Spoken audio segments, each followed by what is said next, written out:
Hey, everybody. Welcome to episode 188 of the Dumb Marks podcast. I am your host today, the wrestling fan that hates wrestling and the master of the fast forward button, Donald. And today we got a tag team edition. Chris, how are you? Not too bad. Kind of feel like Step Brothers. We got so much room for activities here today.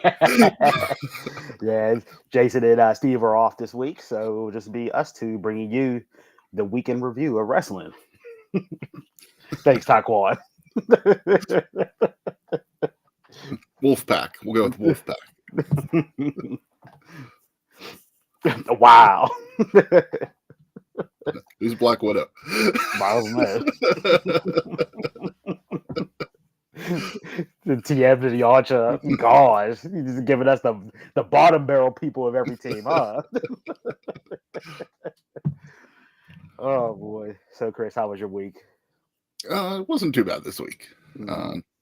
Just work, just a lot of stuff with that. That's all it ever is, pretty much anymore. Tell me about it. Work felt like 80-hour work week this week. Yeah. Man, I was dying to get home on Friday. Dying. And at least it's the weekend now, and which always goes way too fast, and then starts right back into the bullshit again. So. The Monday grind begins again. Yep. Yes, it does. And for some reason, around here in Pittsburgh this week, we had 4 different times tornado warnings. Yes, we have 4 tornadoes. Actual touchdown tornadoes yesterday. That's not normal for Pittsburgh. No, that's not. In the area, yeah, it can happen, but in 1 week to have this much, yeah, and actually in your backyard too. Real close to where we were. Yeah, yesterday was very close. Yeah. Oh well, I wasn't there. I was in the movie theater watching The Strangers last night, so I wouldn't even notice anyway. How was it?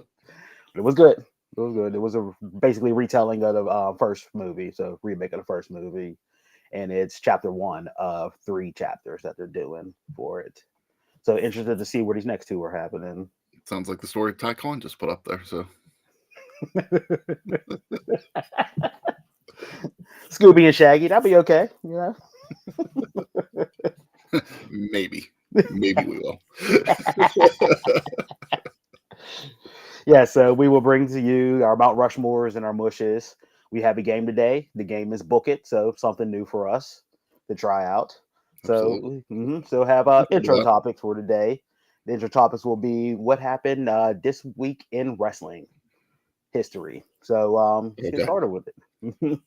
All right, so the first one, 26 years ago this week, Taz introduced the FTW title for the first time.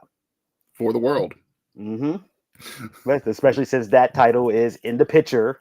Yeah. Thank you, Chris Jericho. A belt that I don't even recognize. Let's see. Jason did the game a couple weeks ago. Unrecognized titles. People's Champion versus FTW title. Yeah, so back whenever he introduced the title, what did you think of it? I was cool with it whenever it was in ECW originally. The whole point of it was he wasn't getting his title shots. He wasn't getting that chance against Shane Douglas, so he created the belt, just to kind of elevate himself a little bit more. And I feel it worked then. I mean, Taz was on fire by the time he got that title shot against Shane Douglas. Yes, he was. I mean, that's one of those ones where you followed his progression, almost week in and week out, month after month, and until he got that title shot. And then, I mean, he was over by the time he got the belt. That's one of those ones where the belt didn't make him. That was just that was the payoff for him getting over almost.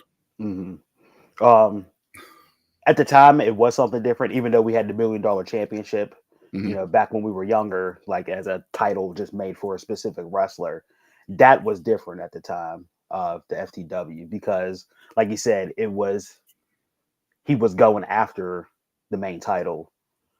DiBiase wasn't going after the main title. He just said, I deserve a title, just for that. So, yeah, it was something different, during that time period. Really liked it, and like you said, it was just perfect for ECW. It was any iteration of it now and everything. It just needs to cut it out. Yeah. When the belt came into AEW and they were just kind of focusing around Team Taz, it's okay. It really still wasn't doing anything then. No, it wasn't. I understood it a little bit more. At this point, it's run its course in the company. time to retire it. Yeah. Like I said a couple weeks ago, I feel like Jericho having the title right now is a lot like whenever Sabu took the belt off of Taz, because the belt had Taz's name on it, and Sabu was just like, "No, I want that belt." Yeah. Who's you think he is, just getting his own belt? So Mhm. I kind of feel that like it's very similar. I think it's tongue in cheek now. It's not the same, but that Jericho, put his name on it. Just kind of enhanced the storyline a little bit. But it's like, Yeah. I hope if like Hook wins it, back or something, like whatever happens next, it's the belt gets retired. Mhm. All right. So next one is 29 years ago. The first In Your House pay-per-view premiered. I did not watch it. Oh, you did watch it? No. Oh, yeah. I remember watching it live, and it was the big thing was like who was going to win the house. Yeah. That was the thing around it. And then that was probably WWE's first experiment to get more pay-per-views on a year. Yeah. That was what, 93? I think so. Yeah. So they were still running with the big four. Yeah, that was kind of like around the time that I took my first like wrestling break. Okay. So yeah, it's like I knew of it, but like yeah, like I think it was like months and months later that I knew that it was like for a house. But like I don't actually know if I ever went back and watched the event, like even on the network or anything. Remember the big things they were pushing about it? The card was what, 2 hours or an hour and a half or something, and They it was were cheaper. it was 2 hours. Yeah, it was real cheaper than what the big four was paying out for pay-per-view at the time. Yeah, and then they were. I remember they were making a big staunch about that. It was like you could go out to eat and spend this much money, or you could watch us in your house and spend this much money, like doing a price comparison. So yeah, I think it was $20 for 2 hours, which was kind of similar to like what ECW was doing at the time. But I mean, it was definitely an interesting concept to do. And I think that lasted quite a few years because I think it was, we'll kind of get into it later. It was 97 when they moved to a 3-hour edition of In Your House. So then it just became monthly pay-per-views. Yeah. And then that's when they started using a tagline with it, like In Your House, Bad Blood, In Your House, such and such, and then eventually they removed the whole In Your House itself and it just became that standalone pay-per-view. Yeah, I think that was like in 98 that they started like it was like breakdown In Your House instead of In Your House breakdown, things like that. And then the last one is 31 years ago, the 1-2-3 Kid beat Razor Ramon on Monday Night Raw for one of the most shocking upsets in wrestling history. That definitely was a shocking upset in wrestling history. Yes, it was. I completely remember that watching it, and I was like, "Wow, a loser actually beat a superstar at that time." Yeah, I was young, so everything was still believable back then. Yeah, exactly. Yeah, I didn't know the backroom dirt sheets or the politics or anything. I was like, I can't believe an actual like local person beat Razor Ramon of all people. It's just like it's like you every week back then, especially on WWE programming, like you didn't have two names wrestling each other. No, not at all. You had a name versus a local enhancement talent or a jobber. Yes. It's like, and that's what you thought 1-2-3 Kid was just that local enhancement talent. So yeah, and then that's how Sean Waltman, aka 1-2-3 Kid, the Kid, 6 X-Pac, whatever his name is, made a name for himself. So if we could go back, we rewrite that moment in history. I was watching SmackDown last night, and they had like the A&E preview for like the weekend, like the shows that are on there, and I don't know which one it is, but he's like in the round table for it because I don't have A&E, so I don't get to watch the shows at all. I'm sitting there going, I was like, why is he talking about wrestling history? Like, why? Who is he to be? Yeah. What'd he do? Like literally, what'd he do? Bring Terry back. Let him talk. What'd he do? This was his moment. He had two moments. This one and the one when he came back from WCW when Triple H brought him back to DX. Those were his two moments. I'll agree with that. That was it. Yeah. So like, being a 2-time Hall of Famer is just ridiculous. I don't think you're gonna. Neither one of us is a fan, so it's like you're not gonna get any argument against this. Yeah, he just made friends with the right people. Exactly. Yes, I was never. I mean, he could go in the ring. Don't get me wrong. Like he wasn't a horrible talent, but like his in-ring work was never anything that I was a huge fan of either at the same time. Yeah. At the time, it was just he was very quick. He was young. He was quick in the ring. It was different. He was something different. Yeah. Yes, it was doing different at the time. All right, so that was our intro. This week in wrestling history. All right, you ready to get to the ups and downs of this week?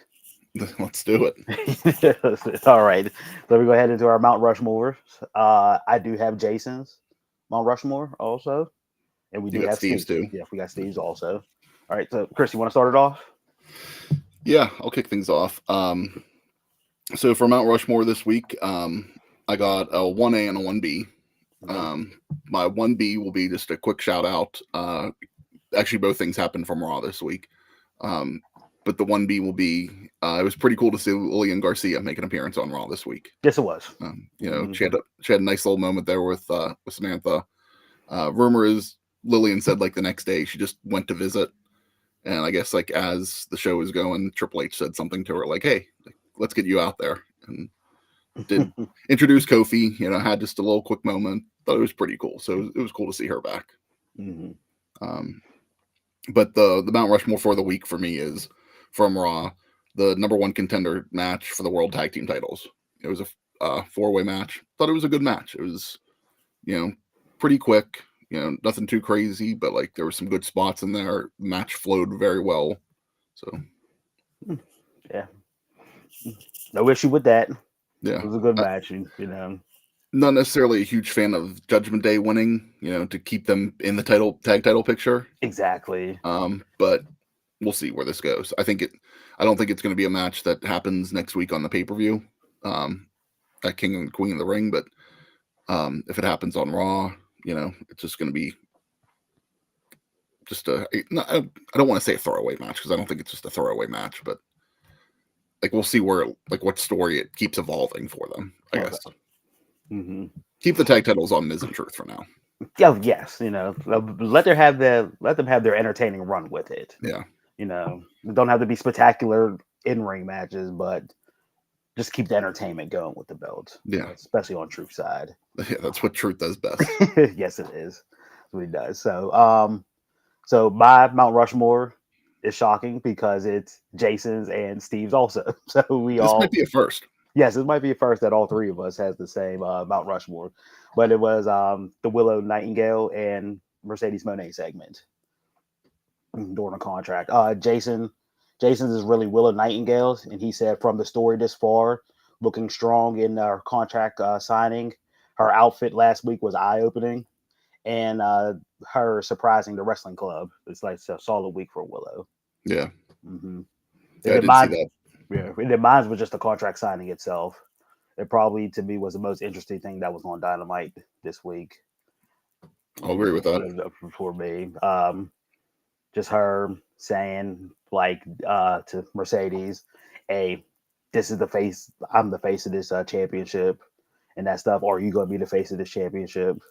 This and that. Just smile sometimes. It just everything that she was saying, she was hitting on perfectly." It didn't, in the exact point, Mercedes was like, hey, I'm the CEO of this. I am the face of this, the whole thing. A CEO goes out and I was on a red carpet. I'm throwing out the first pitch. The CEO is the brand and all that stuff. So I'm going to be the champ. It was it was the best segment of the week for me in AEW. And it was perfect. Yeah. No argument on there. I liked it. I enjoyed it from the aspect of, it seems to give Willow, this whole storyline seemed to give Willow a little more depth in her character. Yes. A little more seriousness than what we're used to seeing a little bit. She's had that a good amount because I think we've said on Rampage, she's had the most street fight matches. So you see that side of her before, but I don't know if you've really seen a whole lot of that in her promos all the time. So I like Willow. Yeah. Honestly, it's one of these matches where I like both of the people, so I'm okay with either one of them winning. Exactly. And then how every contract signing ends with somebody going through the table, and of course we had that with Mercedes taking. Of course, I had that with Mercedes taking the bump through the table. So if she's taking the bump through the table, that means she's cleared her go. Yeah. And also, I had a 1B for Mount Rushmore, and it was Brian Danielson. His music was playing while during the brawl beatdown before the match against the Callis family. Like they just kept playing the music, and then it gave me New Jack vibes back from the ECW. Okay, I don't even think I noticed that. So. That's the first thing I noticed. I was like, the music is still playing, and I was like, of course, it's a brawl beatdown. Just keep the music playing. Yeah. And then whenever they went to the ring and they rang the bell, that's when the music stopped. So I was like, okay, we're serious now. See, New Jack's music kept playing during the match too. Exactly. Interesting we got Steve has talked about that he has next week. We'll talk about like predictions for Double or Nothing in that match. He said that he has something that he has in mind, so we'll see where he stands on that next week. Right now, like this isn't your official prediction, but right now, who do you think should walk away with that title? Should Willow retain, or should Mercedes take it next week? I think Willow should retain. Okay. Yeah, don't make her that transitional champ. Like she just won the belt a month and a half ago. It was keep it on her. Maybe, it's like she's on a nice run with it. Nice run, like herself. But they paid Mercedes the money. It's to me, it's like, okay, you're either going to do one of two things. You're going to put this belt on Mercedes now, or do you? Because if you don't do this and you keep the championship on Willow, then are you gonna hotshot Mercedes to take the title off of Tony? Like, because Tony deserves that. Like, yes, it's one of those. Like, it's kind of like a damned if you do, damned if you don't situation at the same time. Like, you got to do something with Mercedes. This is her first match. Does she really deserve a title?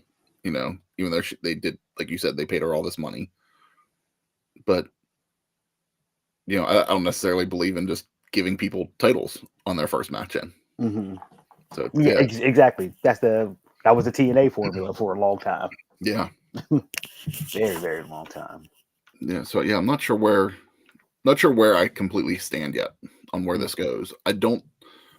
To me, it could be the easy Mercedes getting her payback from their match in New Japan. And she's just getting her revenge, and this is her win to beat Willow. Now, granted, if Willow does this is Willow's up 2-0, but you could still have that third match, for Mercedes to take the win. Yes, you can. Yes, definitely. And Steve had another Mount Rushmore. He said the Will Ospreay Rowdy segment with their face-to-face in the back room. For me, I didn't listen to it. That was a fast-forward moment for me, so I can't talk on that. No, it was entertaining. Nothing that I thought really stood out enough for that, but for Dynamite this week, those probably were the two best moments. Okay. All right, so that's everybody's Mount Rushmore. Let's get into our mushes of the week. Okay. Chris, your mush. It could be a lot of things, honestly, this week. We'll go into the actual mush, and then after we do everybody else's, we'll talk about some other stuff. And this is gonna be my mush, but like, I'm not like completely going against her. But my mush is Tiffany Stratton. Okay, that was Jason's also. Okay, but for the social media, yes. Okay. So if you guys didn't see, I'm not going to say what was in the video, but she reposted a video. It wasn't hers, but the only reason why it is just like, you use social media a lot. You should know better. Yes. Know what you're reposting if you're reposting something. So from what the rumor is, there's no heat on her or anything. Like there's nothing that's like, she's not going to get in any trouble. Like everything's okay, but just like somebody that's young like that really knows social media in and out, like they should know better. Yes. Yes, for sure. I mean, whatever you have to watch the video before you repost anything. Yeah. Just to do like an editorial check to make sure stuff is clean and all that stuff. You just don't go off brand, just reposting whatever. Yeah, I saw somebody post like they heard that, whether it's true or not, it's just rumor of that she didn't watch the video. Like she watched the video but didn't listen to it. Just like, well, the video doesn't do anything, isn't really anything special, so why would you want to post that? So yeah, so it was just not a good look by her for the week. Again, I don't think anything's going to happen with her. Like, I think she'll bounce back very quickly from this, but it'll be like nothing happened, I think. But of course, she's up there with that Golden Girl status, so yeah. They probably got too much invested in her to do something. Yeah, just do better. That's all I'm saying. Yeah. All right. Steve's mush is the finish to Nia Jax and Jade.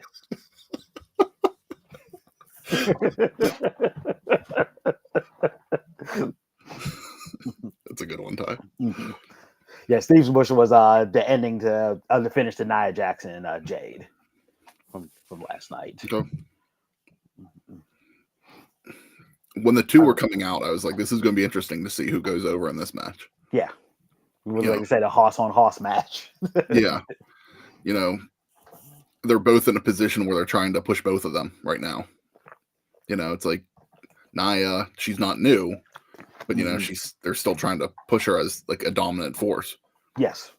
Jade is a newcomer that they're trying to establish as a dominant force. So it's like, it's great to see them both in the ring together, but like, yeah, it's very tough booking, like to see what you're going to do.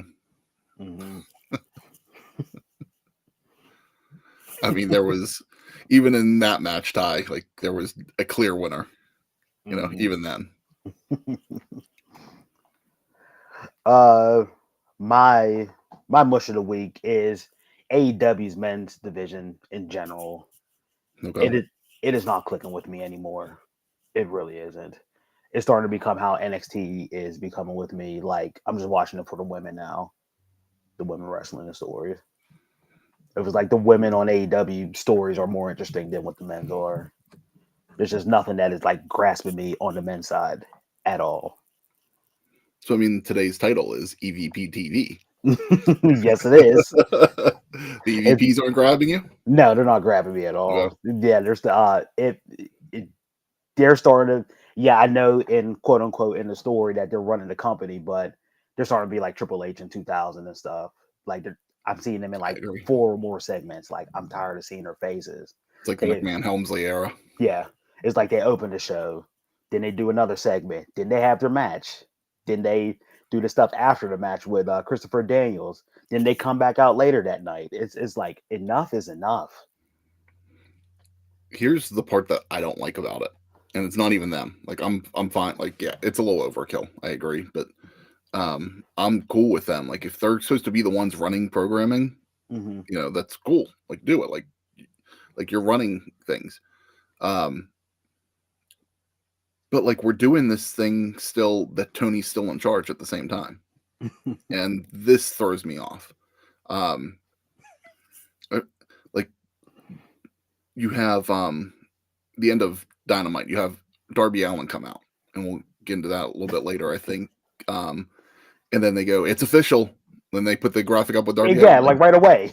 Like if the EVPs are running it, then how can they make official? They're brawling in the ring, but the graphic is already up.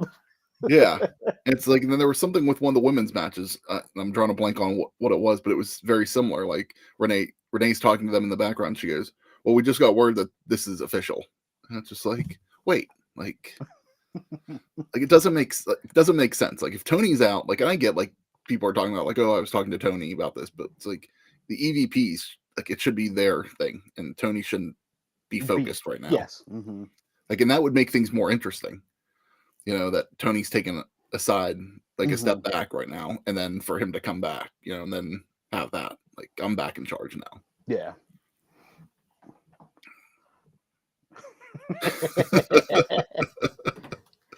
Yeah, but there's no storylines for the men's division that's really like, just there. Like the beginning show with the Callis family and BCC, blah. Swerve fighting in what number 1 contender matches, eliminator matches. Yeah, eliminator matches. Like, come on, like there's a lot of them going on right now. Like Sword just did that like 2 weeks ago. He was in a did an eliminator match. Now he's doing another one. I think they announced one for Moxley at Double or Nothing. Like too many eliminator matches. Yeah. But it's just not there for me. Yeah. I definitely this week and last week wasn't a big fan of Dynamite at all. Last week in wrestling, the King and Queen of the Ring, more so the King of the Ring tournament, saved me for wrestling last week. Like, I enjoyed that stuff. Everything else was just kind of blah to me. And this week, just like, I felt like the tournament even took a step back for me. And the whole week was almost a drag. It was tough to, it was very tough for me to find like something that was good. So it's like that tag team match that was my Mount Rushmore for the week was one of the better matches I felt. Like there was stuff like on every program this week that just like should have been better. Yeah, I guess, you know, Cody Logan Paul last night, it did nothing for me. It did. It did the table spot. like you said for Dynamite. It was just a lot of bad. I don't know if it's because of my wrestling fatigue is starting to hit at an all-time high for it, or it's the company's just not doing enough storyline, but just something this week was just like dragging through the mud completely. I mean, other than Cody, like we've talked about this like lately, SmackDown's taken that step back a little bit. You know, it's just like, and the focus seems to be more focused on Raw in the company right now. You know, which it's the flagship and it's moving to Netflix, so it's understandable that they're trying to promote that a little bit better. But yeah, I mean, even like the Bloodline stuff was cool last night. You know, that it was a continuation. Like, I don't think anything really crazy happened with that. It was just a continuation. And it just could be possibly that it's a Saudi show coming up. And you know how I always say that's just a glorified house show. Yeah. So it's basically just a throwaway pay-per-view. Even though it's King and Queen of the Ring, it's still a house, glorified house show to me. Yeah. And I mean, so SmackDown's going to be there next week for the first time. So you have SmackDown there next week, then the event the next day. Right now, I think there's 5 scheduled matches. No surprise, but 2 of them are tournament matches. You know, you get the finals of the King and the Queen of the Ring. So we'll see, this week who ends up being in the finals of that. I know Steve had penciled in that he felt like Gunther and LA Knight were going to be the finals. That ruined last night. So bracket busted there. Yes. But had him staring down Carmelo. Yeah. So what? Him and Carmelo going to get into a little storyline? That could possibly be entertaining on the mic. You know, if Carmelo of old returns on the mic, I think that could be very good back and forth. Yeah. We'll see how the match delivers, but I think the build-up would be awesome. Yeah. The build-up would be great. Yeah. Will be. But will the match deliver? Just like you said. Yeah. What do we got? So after King and Queen of the Ring, what is it? Clash at the Castle? Yes. So then after Clash of Castle is the Money in the Bank? It should be. Okay. Yeah. That should be like, I think that's 4th of July weekend. So yeah, we'll see where things go. If that actually if that's just maybe a match in between, events, or if that gets pushed to one of the events. Okay. All right. So those were our mushes for the week. Ready to get into this game? This book of game and see what's going on? Let's continue on for a little bit before we get to the game. Right. Yeah. So Darby Allin returned. We talked about that. Do you feel they're rushing Darby's return too quick? Yes. Yeah. Darby just broke his foot, right after Revolution, and then gets hit by a bus a few weeks ago. And already. And then here he is back on TV. Like, he was supposed to take some time off. Like, he was supposed to climb Everest, and that didn't work out because of the injuries. But like you don't have to rush him to put him right back into a match. No, you don't. And what's his link to this match? Like, his purpose? He just being thrown in there just to be thrown in there? Does he have a connection with Kenny Omega? He called him up like, "Hey, could you do this for me?" Yeah. Because remember, Kenny supposedly got everybody together to do this. Yeah, it's more like Team AEW, like more than anything. It's a good one, Ty. Yeah, whenever he came out, I was just like, it's cool.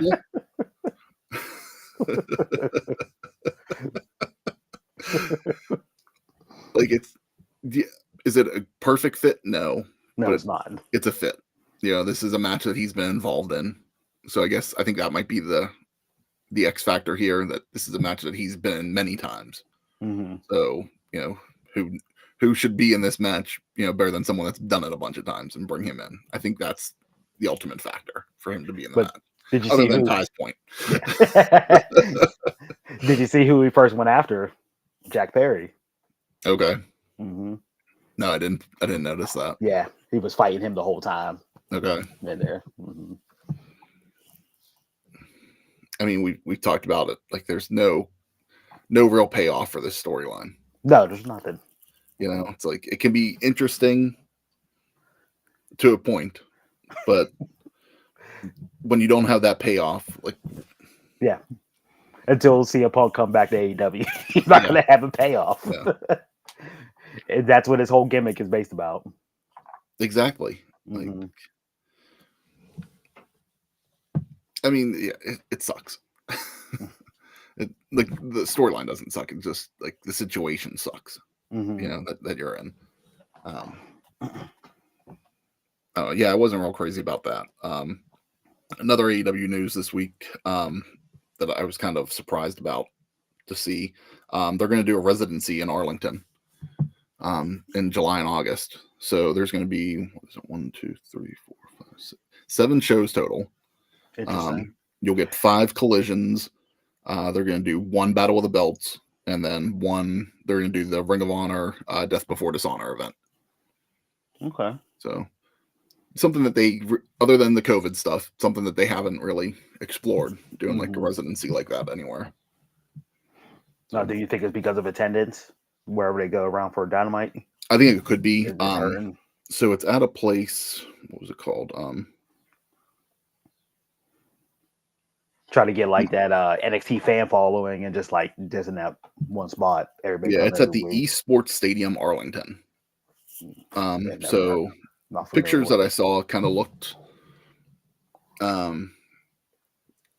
like it's not like a typical arena. So there's no multi levels. It looks like it's just gonna be like a floor. Okay. So yeah, I think that does have something to do with attendance. So you're getting to the point now where they can book new venues, I think. So it could be interesting to see how it works out for them. Yeah. If it works out, they might be doing more of this. Like they were just in Jacksonville a couple weeks ago, and that didn't really do great attendance wise. So that's home base. Yes, it is. That is home base. So what is that telling you?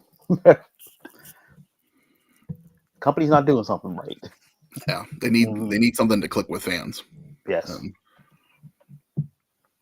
For a while there, for a few weeks, I was into it, and past 2 weeks, I've been back out. So it's like building up to your major pay-per-view. I think they're dubbing this as the 5th anniversary show. So it's like, there you go.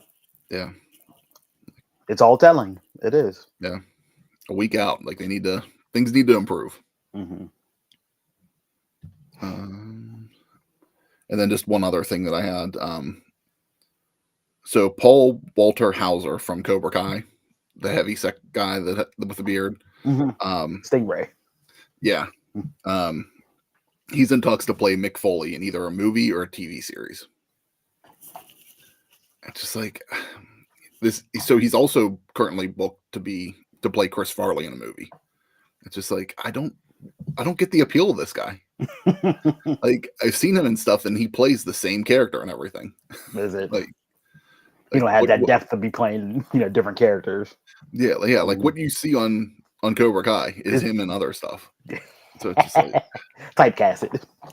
I mean, I hope we see some depth out of him, like especially in Chris Farley. But like, we're gonna do Mick Foley now too. Like, weird. Yeah. And is it gonna be a Mick Foley TV show or movie? Yeah. So they don't even know what format they want yet. Yeah, they're just in talks right now. Okay. So.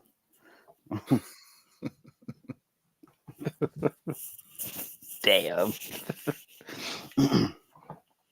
That's actually a good point, Ty. The Punk and Drew should be the feud that Jack Perry's having. Yeah. Mm-hmm.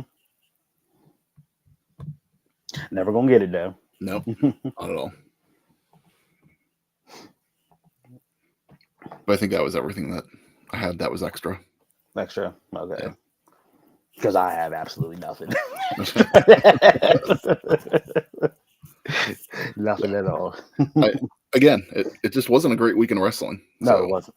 I didn't not like a lot of talking points, I don't think. Like, and we're not going to sit here and just talk about everything bad because that would go on. We could be here for multiple hours where we talk about all the bad stuff. But. Exactly. All right, so now let's get into the Book It game. All right, so new game we're doing, the Book It. My week. So I gave this to the guys about 3 weeks ago, three weeks ago, and tell them to book a match, change some stuff and the reason why to change. So we did. So I picked the Montreal Screwjob, and the result was to make all three people in the Montreal Screwjob come out happy. So Bret Hart, Shawn Michaels, and Vince McMahon. Everybody know how the Montreal Screwjob came out, and everybody left, mad and all that stuff because of all the politics in the back room. So change whatever you need to change for the match. You can go back and book different stuff previously in the months leading up to it for all three to turn out happy at the end of the show. So let me start with Jason's since he's not here. All right. Jason says, book it. Number 1, I wouldn't change a damn thing. Fuck Bret Hart.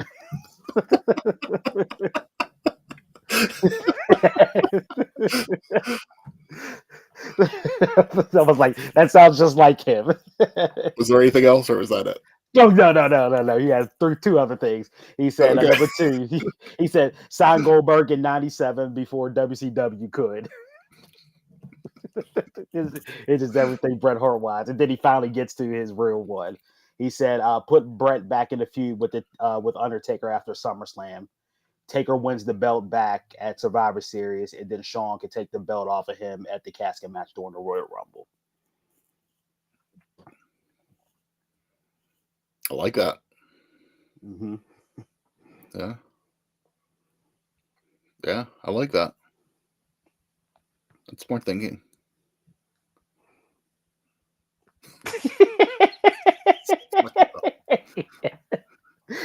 No, that was a good one, Jason. Yeah, I like that. I could definitely see that happening. Yeah. So, did you want me to go, or did you? No, you can go last. Okay. I'll go. I was gonna have you go first since you had the most time. No, we'll have you go last. So SummerSlam, gonna keep that exactly the same way. Shawn costs Taker the title. Bret wins. Nothing changed there.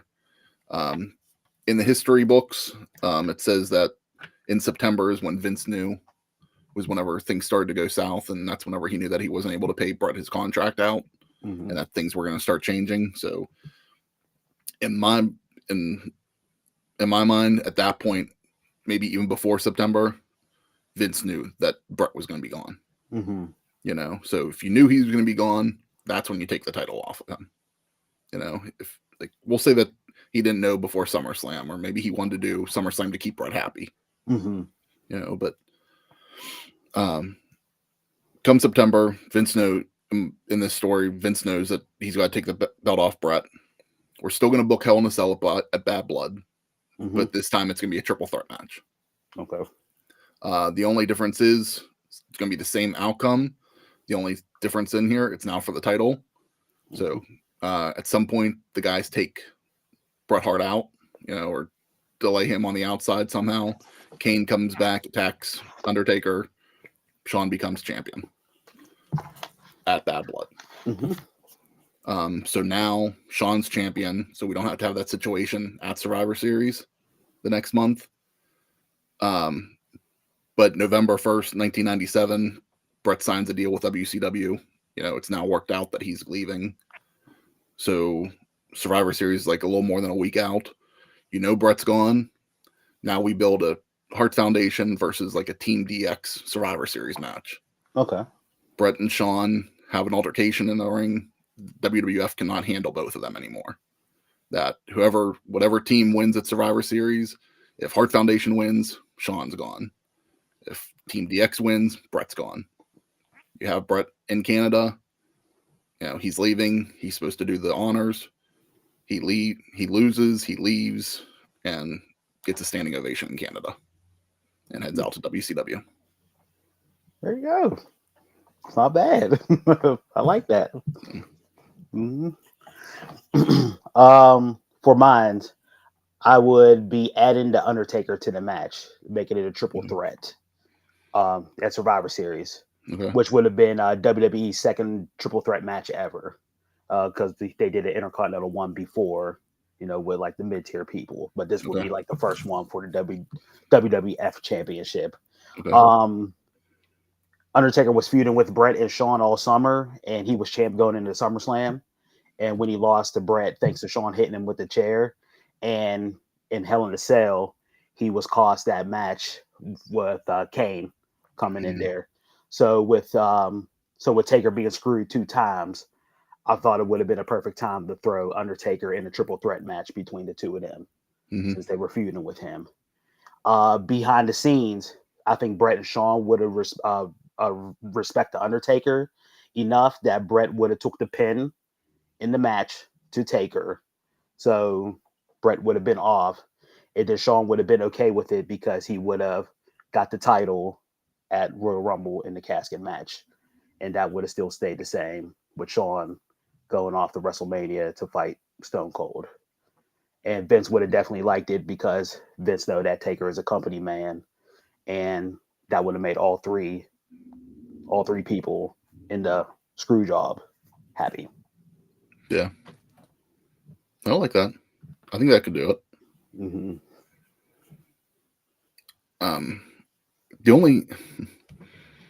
I was thinking about this while we did it, and I mean, it's something that's been talked about, but had this not happened, it's like, it's one of those things that everything happens for a reason, I guess. Yes.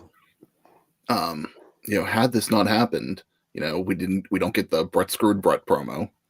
And then I think Stone Cold was popular and he would have been fine as champion no matter what. But had we not established, Mr. McMahon, as an evil character here, would Austin's run have been as legendary as it was? So it's a different, like completely separate from that, but this played off to create something, even better. Yes, it did.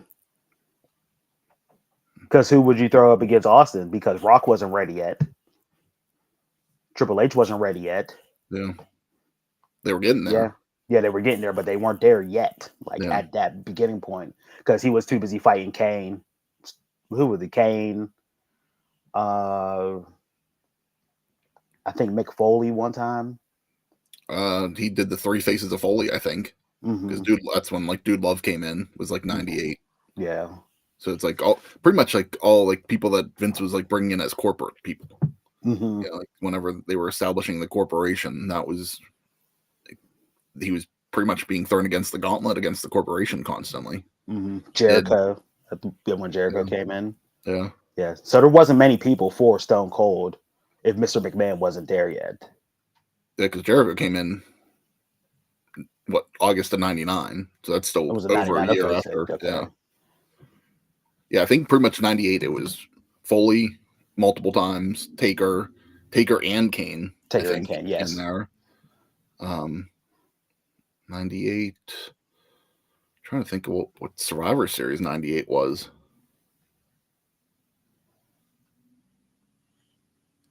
Was Survivor Series 98 the tournament? That's what I was just about to say. Yeah, I think that was the tournament. Yeah. 99? Yeah. No, I think that was the tournament. So Stone Cold had the title taken off him. So what was that like? Undertaker or Kane? Was that when they beat him technically, and then it led to the tournament. Yeah. Okay. Okay. Savio Vega was ready.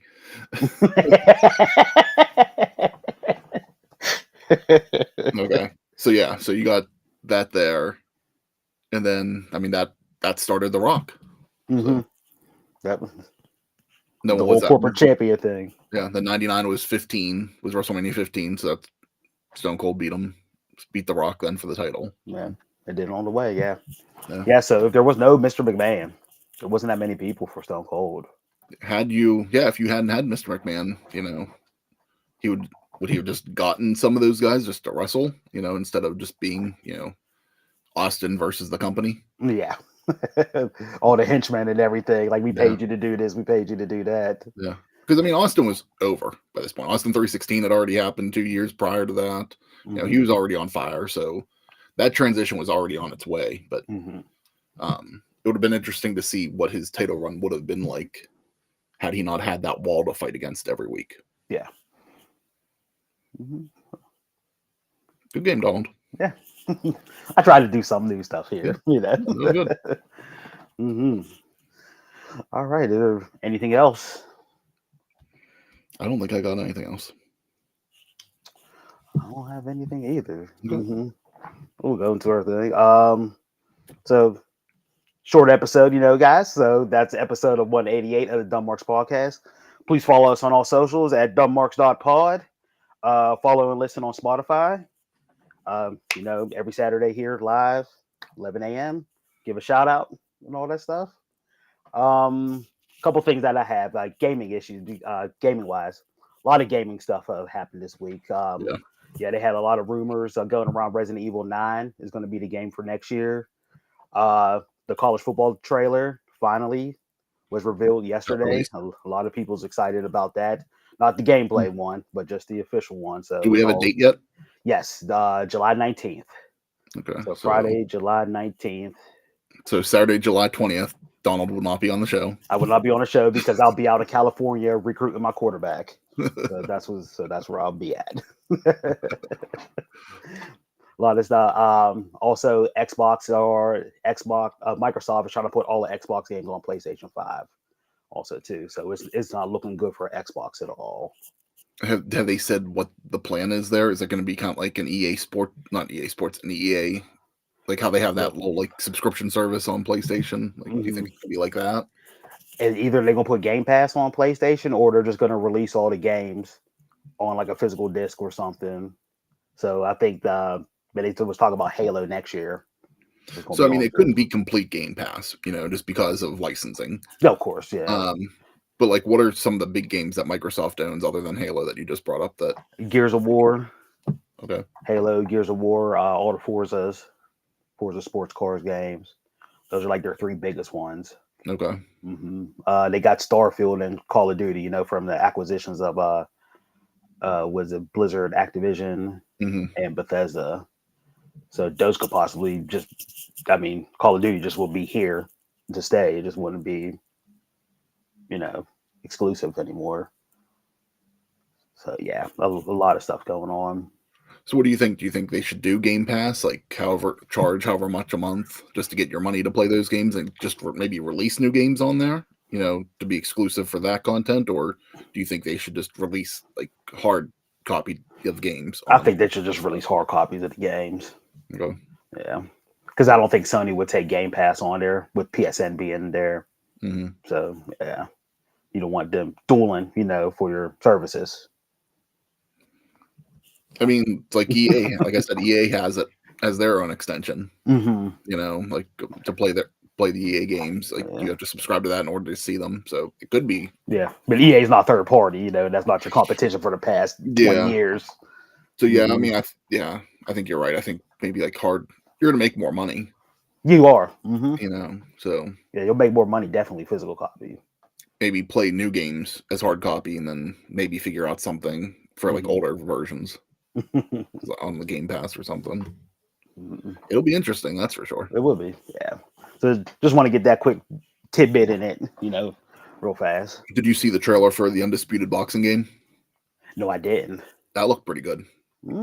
So that's coming out, I think, next year, maybe, or no, end of this year. I think maybe October. So that is potential. Like, that's the first like real boxing game in a while. Yeah, ever since Fight Night, Knockout Kings. Yeah, Fight Night. Since they went under with EA, of course. You got EA. So yeah, it's like I played boxing games. You know, I mean, one of my favorite games on Dreamcast was Ready to Rumble Boxing. Mm-hmm. You know, so it's like I used to play boxing games like even on like early days of PlayStation. So yeah, not sure it's something I'm gonna buy day one, but something I wouldn't mind trying. Look at that! I never knew that about you. Playing boxing games. Fighting games were my thing, really. Like, I mean, more other than side scrolling like Mario, like arcade game style, but like, you know, between wrestling, boxing games, Mortal Kombat, like that kind of stuff. Like, that's what I played the most. Interesting. First, you know me, first person shooter games, horrible at them. Other than Gold, I mean, I was horrible at GoldenEye, but I love playing GoldenEye. But... We got to talk after the show. All right. The quote of the week. Quote of the week is come from one of my favorite animes, Attack on Titan, and it comes from the protagonist, Eren Yeager. I am free. Whatever I do, whatever I choose, I will do it out of my own free will. And with that, until next time, the farmer in the dell, the farmer in the dell.